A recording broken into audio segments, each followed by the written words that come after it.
কেন এটা ধামাচাপা দেওয়া হবে?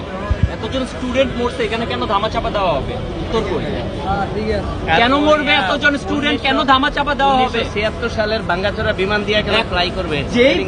যেই বিমানটা চায়না গ্রাউন্ডেড করে দিছে, ওইটা কেন আমাদের সেকেন্ড হাইস্ট পাওয়ারফুল বিমান হবে? ফার্স্ট হাইস্ট পাওয়ারফুল হলো MiG-29, কেন সেকেন্ড এটা হাইস্ট হবে? কেন বাংলাদেশ এতদিন কি করছে, উন্নত হয় নাই কেন? আর কেন আর্মির কি ঠেকা পড়ছে যে এটা গোপন করতে হবে? কয়জন মারা গেছে রিপোর্টে, কয়জন কে করতেছে? সব রিপোর্ট করতেছে সেন্টিমেন্টাল রিপোর্ট।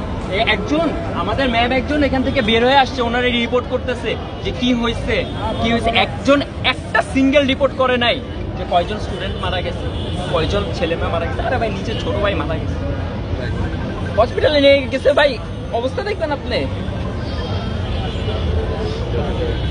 এই যে অবস্থা, এগুলো হলো অবস্থা। এগুলো রিপোর্ট নাই, সব রিপোর্ট কি আপনারা আসল ঘটনা ধরেন কেন ভাই?